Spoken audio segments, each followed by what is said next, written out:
Hello children, this is your SST teacher Priyanka ma'am, and today we are starting chapter 1 of your geography book, that is India, size and location. So in this chapter we are going to deal with that. We are going to learn about the size of our country, that's India, and along with that we are also going to come across, we are going to learn about what is the latitude and longitudinal, what's the latitudinal and the longitudinal extent of our country.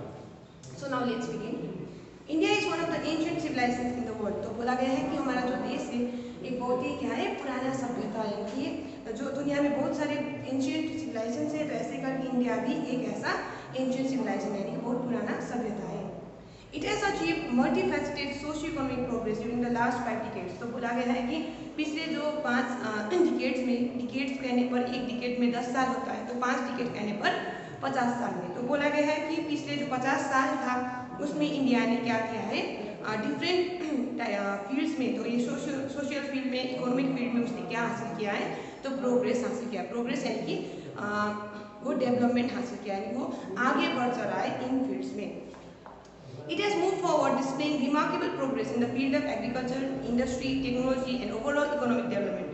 तो बोला गया है कि ये हमारा जो देश है वो आगे बढ़ चल रहा है, क्या दिखाते हुए, तो हमें देखने को मिलता है हमारे देश में बहुत ही ज़्यादा मात्रा में क्या प्रोग्रेस, तो एक बहुत ही स्ट्राइकिंगली हमें वहाँ पर प्रोग्रेस देखने को मिलता है। कौन से फील्ड में, तो कौन से फील्ड मतलब ये खेत नहीं, ये फील्ड का मतलब ये कौन से क्षेत्र में, तो यहाँ पे बोला गया है हमें प्रोग्रेस देखने को मिलता है एग्रीकल्चर के क्षेत्र में। एग्रीकल्चर करने पर खेती के क्षेत्र में जो पहले जितना प्रोडक्शन हो रहा था उसके मुकाबले अभी कितना प्रोडक्शन हो रहा है वो ले लेते हैं एग्रीकल्चर में। ऐसे करके इंडस्ट्री के क्षेत्र में, तो इंडस्ट्री में पहले जितना मान लो एडवांस मशीन्स वगैरह नहीं थे, तो अभी हमारे पास है। ऐसे करके जो इंडस्ट्रीज़ के नंबर्स थे वो भी तो बढ़ गए हैं। उसके बाद जाके टेक्नोलॉजी के फील्ड में, टेक्नोलॉजी कहने पर हम कौन सा तकनीक का इस्तेमाल कर रहे हैं, तो तकनीक के हिसाब से भी हम आगे बढ़ चले हैं।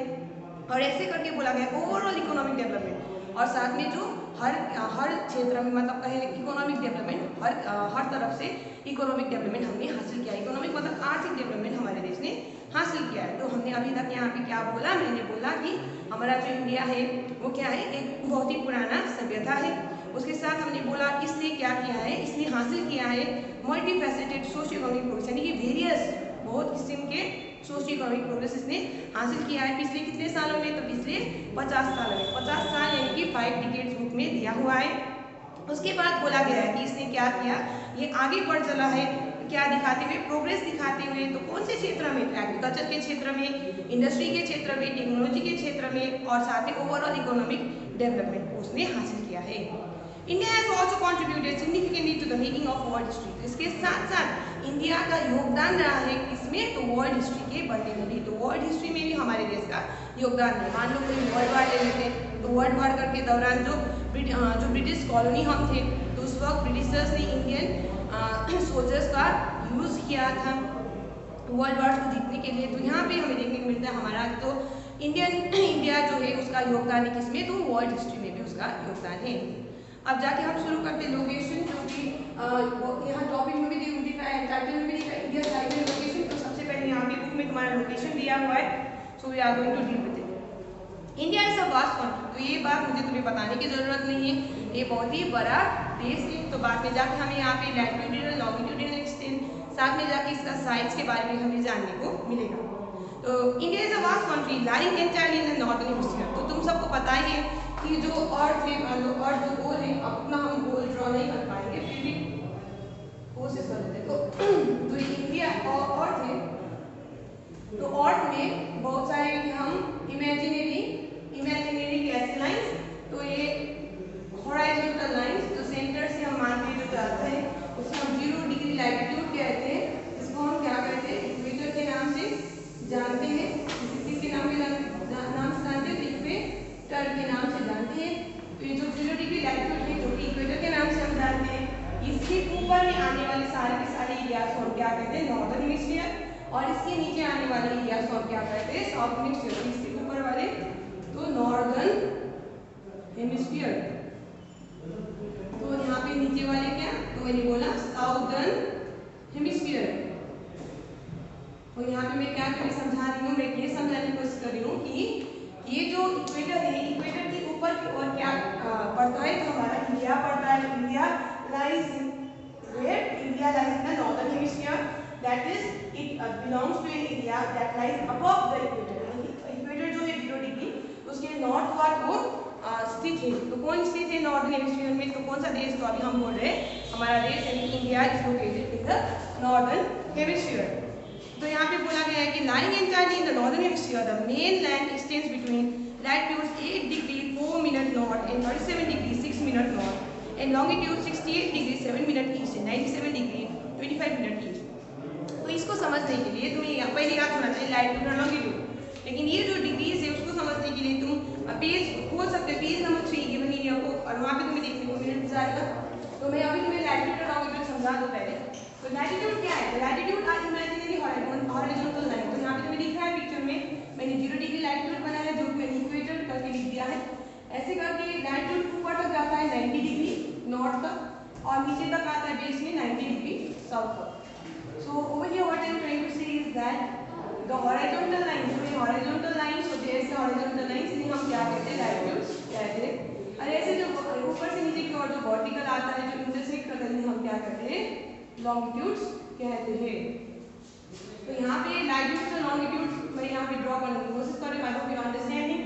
तो ऐसे करके अगर मान लेते हम ये 0 डिग्री longitude था, तो 0 डिग्री longitude को हम कहते हैं प्राइम मेरिडियन। क्या कहते हैं प्राइम मेरिडियन। तो इतना याद रख लो। तो मैं क्या कह रही हूँ तुमको कि मैं कह रही हूँ कि हमारा जो देश है वो कौन से हेमिस्फीयर में बिलोंग करता है, तो नॉर्दर्न हेमिस्फीयर में। तो पूरी तरीके से हमारा देश कौन से हेमिस्फीयर में, नॉर्दर्न हेमिस्फीयर। तो नॉर्दर्न हेमिस्फीयर कौन सा हेमिस्फीयर है, तो वो एरिया है जो कि इक्वेटर के ऊपर की ओर पड़ता है, यानी नॉर्थ की ओर, इक्वेटर से नॉर्थ की ओर जो भी एरिया है नॉर्थ पोल तक, वो सारे एरिया को हम क्या कहते हैं नॉर्दर्न हेमिस्फीयर कहते हैं। और हमारा देश इंडिया वो भी वहीं पे स्थित है। और अभी जाके हम बोल रहे हैं, तुमको बुक देखोगे तो वहाँ पे दिखेगा तुमको कि हमारा जो इंडिया है उसका लैटिट्यूडिनल एक्सटेंट, यानी लैटिट्यूड जो ऐसा वाला लाइन जो मैंने बोला ऐसा वाला, तो ऐसा वाला लाइन लैटिट्यूड कहते हैं। Latitudinal extent of our country, तो इसलिए कितना फैला हुआ, कहाँ से कहाँ तक फैला हुआ है, तो 1 degree 4 minute north to 37 degree 6 minute north latitude. तो ये क्या हुआ हमारा लैटिट्यूडिनल एक्सटेंट। तो यहाँ से मान लो इक्वेटर है, तो मान लेते हम 1 डिग्री है, तो मान लेते 1 डिग्री है। तो अगर ये हम 1 डिग्री मान लेते हैं तो ऑटोमेटिकली क्या कह रहे हैं हम कह रहे हैं कि तुम्हारा ये जो 1 डिग्री के ऊपर की ओर जो 1 डिग्री 4 मिनट है वहाँ से हमारा देश का देश क्या है, वहाँ से हमारा देश शुरू होता है ऊपर की ओर, वहाँ से शुरू होगा तो वहाँ से होते हुए ऊपर की ओर जाएगा कहाँ तक, तो 37 डिग्री 6 मिनट नॉर्थ तक जाएगा। तो अगर तुम देखोगे अपने बुक में जो मैंने बोला मैप पेज नंबर 3 में जो दिया हुआ है India extend and standard meridian, तो वहाँ पे तुम्हें देखने को मिल रहा है जो कन्याकुमारी है, कन्याकुमारी में 1 डिग्री 4 मिनट नॉर्थ लिखा हुआ है। और ऐसे करके ऊपर में तुम जाओगे उसी मैप में देखोगे तो तुम्हें दिख जाएगा कि 37 डिग्री 6 मिनट नॉर्थ तुम्हारा कहाँ पे, तो जम्मू एंड कश्मीर पे है। ये तो तुम्हारा था लैटिट्यूडिनल एक्सटेंट। अब बात करते हैं लॉन्गिट्यूडिनल एक्सटेंट की।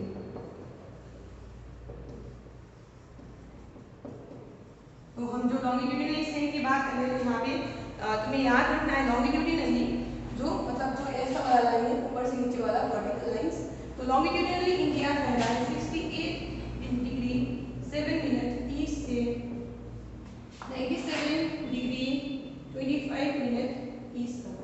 तो ये क्या होगा इसका लॉन्गिट्यूड। तो अगर तुम मैप फिर से देखोगे तो वहाँ पे तुम्हें देखिएगा 68 डिग्री 7 मिनट ईस्ट गुजरात में मार्क किया गया है और 97 डिग्री 25 मिनट ईस्ट तुम्हारा मार्क है कहाँ पे, वो है अरुणाचल प्रदेश में। तो ये तुम्हारा क्या था लैटिट्यूडिनल और longitudinal extent of our country, तो इंडिया का लोकेशन, ये दोनों भी हम क्या देख रहे हैं इंडिया का लोकेशन। तो इंडिया कहाँ से कहाँ तक फैला हुआ है, तो लैटिट्यूडिनली यानी कि जो ऐसा वाला लाइन जो मैंने बोला ऐसा जो पैरेलल लाइन से जो कभी इंटरसेक्ट नहीं करते, ऐसे लाइंस को याद करते हुए देखते हुए जो हमारा देश है वो 8 डिग्री 4 मिनट नॉर्थ तक फैला है। तो यहाँ पे ये जो इक्वेटर है, इक्वेटर से यहाँ पे जो मान लो 1 डिग्री पे मैं ये लाइन बनाऊंगी तो ये 1 डिग्री नॉर्थ कहलाएगा। ऐसे करके ऊपर 1 डिग्री के गैप में अगर मैं लाइन बनाते जाऊंगी तो क्या होगा हमारा उसके पीछे में एन साइन लगता जाएगा, क्योंकि हम नॉर्दर्न हेमिस्फीयर की बात करें। ऐसे हम अगर इक्वेटर से नीचे आते जाएंगे तो मान लो 1 डिग्री पे लाइन बनाए तो 1 डिग्री क्या होगा साउथ होगा, क्योंकि हम नीचे की ओर आ रहे हैं। ऐसे करके जब नीचे में पूरा नीचे आ जाएंगे जिसको क्या कहते हैं 90 डिग्री साउथ, और पूरा ऊपर चल जाएगा नॉर्थ 90 डिग्री नॉर्थ। तो मैंने क्या कहा तुम्हें अभी तक मैंने बोला कि हमारा देश कहाँ पे स्थित है, वो नॉर्दर्न हेमिस्फीयर में स्थित है। So now let's start reading again.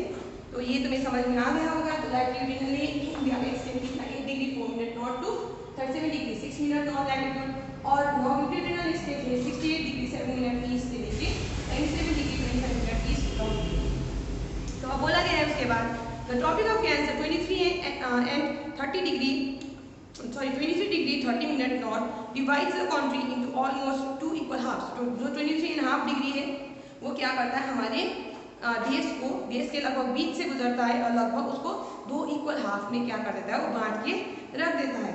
तो बोला गया है to the south east and south west of the mainland lie the Andaman and Nicobar islands and the Lakshadweep islands in Bay of Bengal and Arabian Sea respectively. तो यहाँ पे तुम अगर फिर से मैप देखोगे तो तुम्हें वहाँ देखने को मिलेगा कि इंडिया जो है, मान लेते हैं ऐसा मैं बना दूं नीचे वाला भाग ड्रॉ करके। I hope you are able to see it.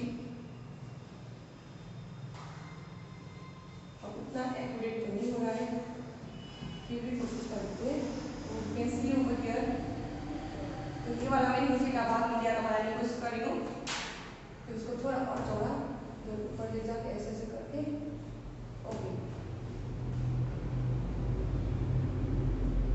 India का ये जो गुजरात वाला भाग हो गया और ये नीचे। तो हमको सबको पता है कि यहाँ पे क्या है, बंगाल है और यहाँ पे अरेबियन सी है। तो यही चीज बोला गया है कि इंडिया जो है ये नॉर्थ भी गुजरात की ओर, ये हो गया साउथ, ये हो गया ईस्ट और इधर हो गया वेस्ट। तो इंडिया के साउथ ईस्ट में, तो साउथ ईस्ट में इंडिया के क्या है, बे ऑफ बंगाल है, और साउथ वेस्ट में इंडिया के क्या है, साउथ वेस्ट में इंडिया के अरेबियन सी। तो ये चीज तुम्हें याद रखना है। साउथ ईस्ट में इंडिया के क्या है, बे ऑफ बंगाल, और साउथ वेस्ट में क्या है, तो अरेबियन सी।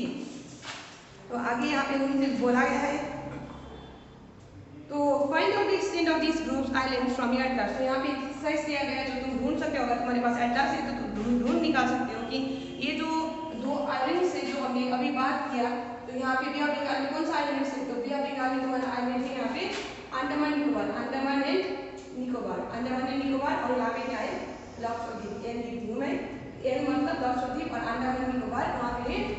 एल कहाँ है, तो अरेबियन सी है, और अंडमान निकोबार में क्या है, अंडमान निकोबार कहाँ पे है, तो बे ऑफ बंगाल में स्थित है। तो हम यहीं तक पढ़ेंगे आज के लिए। आई होप यू अंडरस्टैंडिंग। अगर तुम्हें लैटिट्यूड लॉन्गिट्यूड समझ नहीं आ रहा है तो एक बार तुम तुम्हारे जो प्रीवियस क्लास के बुक है, जो जूनियर क्लास के बुक है, उसको भी रेफर कर सकते हो। उसकी मदद से और ये कॉन्सेप्ट क्लियर हो जाएगा। आसानी के लिए तुम याद रखना इतना कि जो लैटिट्यूड जो लॉन्गिट्यूड में याद रखें कि जो लैटिट्यूड होते हैं वो दोनों ही, लेकिन याद रखो ये दोनों ही इमेजिनरी लाइन्स है, और जो लैटिट्यूड है वो हॉरिजॉन्टल होता है। जैसे तुम्हारा जो कॉपी है, मान लो तुम्हारी कॉपी है, कॉपी में ऐसे ऐसे लाइन बना होता है जिसमें तुम लिखते हो, तो ये हॉरिजॉन्टल लाइन की एग्जाम्पल है। ऐसे करके इधर से नीचे तक एक लाइन जो खींचा होता है उसे हम क्या कहते हैं, वर्टिकल। सो जो ऊपर से नीचे की ओर आता है या फिर नीचे से ऊपर की ओर है तो उसको क्या कहते हैं, हम वर्टिकल लाइन्स कहते हैं। लेकिन ऐसे लाइन जो लेफ्ट से राइट या फिर राइट से लेफ्ट की ओर आ रहा है तो उसको हम क्या कहते हैं, उसको हम हॉरिजॉन्टल लाइन्स कहते हैं। और हॉरिजॉन्टल लाइन्स मतलब लैटिट्यूड की बात करें और वर्टिकल लाइन्स यानी कि लॉन्गिट्यूड की बात करें। So we are going to stop here for today. Thank you.